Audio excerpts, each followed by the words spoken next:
All right, give that just a minute to stabilize, and then we'll bang out today's live. Should be a relatively simple one here. All right, give that just a minute to stabilize, and then we'll bang out today's live. Okay, let's go ahead and dive in. If you join in on today's live in the chat, please say hello. That way I can actually, talk to you, answer any questions you might have. Usually these things just wind up me talking to my webcam, but if that's the case and you're watching this after the fact, I appreciate you making the time to come and watch this, and hopefully you get something useful out of it. So, a big thesis with this one is I did kind of offer a Q&A to see if there were any good questions, and one of the questions I got that was interesting was how I got started as a strongman coach for this online stuff. Now, I think it's worth mentioning, at the time that I started with the strongman coaching, I'd already been a personal trainer for about a decade. And with that, I mainly worked with Gen Pop, and a couple of my Gen Pop individuals I had convinced to check out Strong Woman. And the reason that even happened is because I wanted to do strongman after originally starting off in a powerlifting background, right? So they did it, they had fun with it, I met people, and then over time, again, about 3 years ago, I'm not going to go too deep into it. I don't want to turn this into like a sad sob story hour, but pretty much I was in a very challenging place financially. It was at the point where I might have had to move back into my mom. Things just weren't looking good. So I needed to figure out something to do, right? And that is when I looked into some options there and decided to move into online strongman coaching. If you are looking for business mentorship on this, do not ask me. I am terrible at it. But that's just how I got started. It was a way for me just to kind of get a second income stream. And then on top of that, here I am 3 years later, and I just love it. It's just really fun. It's led to a lot of super cool opportunities. I got flown out to Orlando last year, got to meet Big Z and Ines Cadisquillo, announced at one of the biggest amateur strongman shows in the USA. I'm, head coach of Strongman Institute now. So it's just been a really fun run. I'm looking forward to more of it, right? Last year was a breakout year, and this year's been pretty freaking awesome. I've had a lot of fun. I've met some cool new people. Hopefully things just continue to improve and grow. And, as always, I offer one-to-one coaching. It's what I do full-time. Odds are good. I'd love to work with you. But that's how I got started as a strongman coach. It was just in person and then grew from there, which I think is a really good way of going about it. A lot of folks, they'll start online, and I think if you don't have any in-person experience, it's very hard to grow effectively because you don't learn how to troubleshoot, especially in this new era of coaching. We have AI, we have all these secondary things to think about. It's very easy for anyone to just start cranking out AI-generated infographics and programming and just get a big following relatively quickly, but that doesn't necessarily mean they're going to have a successful coaching business in that capacity. So that's just a little personal aside there, kind of my own thoughts in that regard, but that's just that. So then, next up, ranking carrying events. Number one is Farmer's Walk. Hands down, that is the GOAT. Love me some Farmer's Walks. Absolutely biased opinion here, but a big part of that is my bias is objectively correct because farmers are just a really fun all-around event. They're the one that you can train for even if you're not doing strongman and still get a ton of benefit from it, right? So that's my number one. Number two is going to be Frame because it's kind of like Farmer's Walk, just not as awesome. Number three is going to be Conan's Wheel.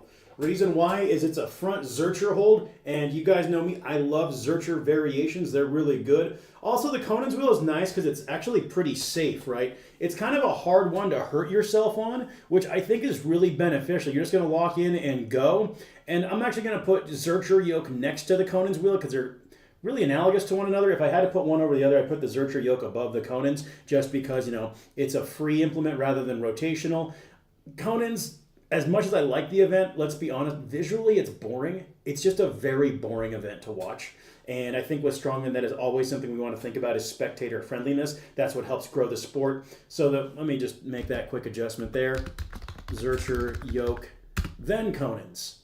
And actually, you know what? I'm going to move sandbag carry in front of the Conan's. I'm a big fan of sandbags. I love sandbags. I'm someone who's even saying that the sandstones that we're seeing by Cerberus, I like those actually replacing Atlas stones more and more. I'm all for it.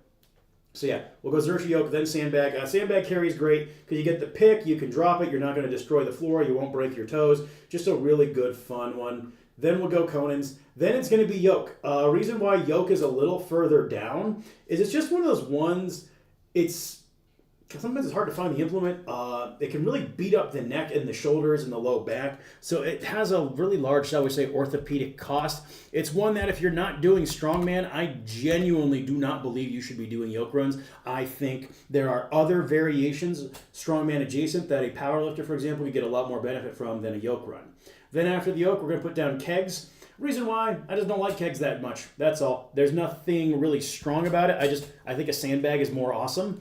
Then is going to be the H-stone because, again, awkward implement, hard to get your hands on. You have to really make sure you've got a mat or something if you're doing training with it for carries and whatnot. I'd rather do a Zercher carry. That's simple. And then last, but certainly not least, we're putting the duck walk at the very end. I like ducks, right? Ducks are great, but duck walk sucks as an event. I don't really know anyone who likes the duck walk. It seems to just beat the ever-living piss out of people's inner thighs and knees. It's just janky is what it really comes down to. So not a big fan of the duck walk in terms of carrying events. Then I had someone ask about a powerlifting program. So I do not have a powerlifting program available at this time. I have worked with powerlifters, however. But let's go ahead and why don't we just bang out a template here. Let's see. There we go. So we'll go lower intensive. We'll go upper developmental, lower developmental, then upper intensive. And actually, you know what? For powerlifting, we're going to do this. We're just going to do lower 1, lower 2. So then what we'll do here is we'll do intensive squat variation, whichever one is necessary. Then we're going to do competition bench. Then on lower 2, we're actually going to do pause or speed squats. Then upper intensive, we'll do bench variation, right? Then here we're going to do speed or pause deads, intensive deads. There we go. Now I think this is kind of an interesting idea, but you can get away with max effort for both squat and deadlift in the same week, especially for a power lifter. The sport doesn't have as much axial loading as strongman. The recovery demands simply aren't as high. So I genuinely think you can get away with it. And this would allow you to train this, in a more sport-specific manner by having all 3 lifts worked heavily throughout the week. But then you're also going to get the benefit of developmental work where necessary, especially like speed or pause deads. I love pause deads. I think they're a really good position builder. But then we'll go incline variation after our, speed bench, shall we say. Then we'll go DB pressing, and then low back glute ham accessories. Then we'll go core quad ham accessories. And we'll go triceps, delts, upper back accessories. And we can just repeat that for the other intensive day. And then from here, right, so obviously developmental day, you're going to be doing a powerlifting competition pause bench press or a speed bench, depending on what we're looking for. But probably, honestly, I think unless you're benching well over 3 plates, you probably don't need speed work. You just need to get better at benching. So I'd sooner do pause work on this day, do a Larson, something like that. And then on the bench variation, it would just depend on where you're missing your bench press. But something like a close grip Larson press, long pause, bench press, Spoto press, those are all really good for a raw power lifter. They're going to help you get a lot better at the bench press, right? Then some dumbbells just for mobilities, and then general accessory work. And then with our 2 lower intensive days, that lets us train both of the key lower body lifts accordingly. And then what we could even do is on the weeks that we're pushing a heavier squat variation, we can do a lighter deadlift variation. And then on the week we're doing something like a max block pull, for our squat variation, the variation could be something like a pause squat, which, again, pause squats, pause variations in general, I think are incredibly underutilized, especially for raw powerlifting, because raw lifters do have to be very aware of positioning and groove. Now, obviously, do equipped lifters do as well, but I'm not talking about equipped lifting. I don't really know much about it. It's not my sport. It's not one I really follow, so I'm just going to kind of leave it there. But then tangentially related to all this is this kind of thing I've been working at here. So a while back, I introduced Batilad 305. That was a tetraphasic deadlift program. This is a tetraphasic bench press program. I think this would be a good bench press program to run if, let's say, you're coming back from an injury. You know, for myself right now, I have been dealing with bicep tendinosis in my shoulder, so I cannot bench very heavy. Well, depending on who you ask, I never bench very heavy. But like right now, I can't push maximal loading, but I can get bench work in while I continue to do rehab for my tendon. So what I've been doing is something very similar to this. So it's 4 weeks of eccentric emphasis bench pressing, where every rep might have a 4-second eccentric or just about, and then 5x5, 6x4, 8x3, 10x2. Then after that, because I just wrapped up this wave, I'm going to move into isometric work on my bench, where it's 5x5 with pauses at the bottom, then 6x4, 8x3, 10x2, same thing.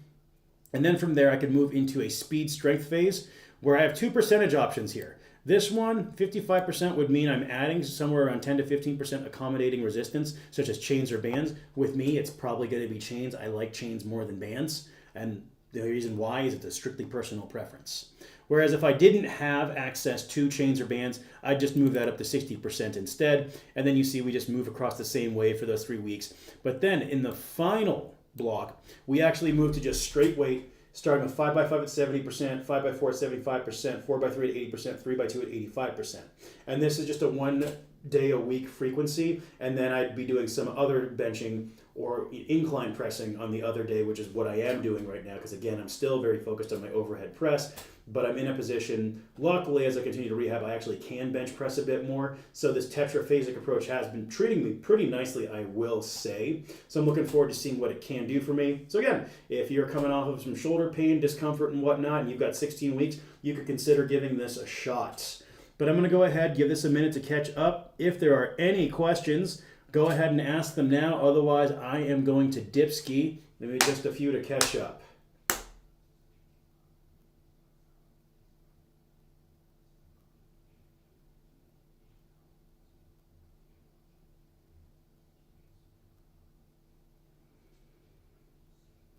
Okay, does not look like I've got any questions. There were a few of you on the live today.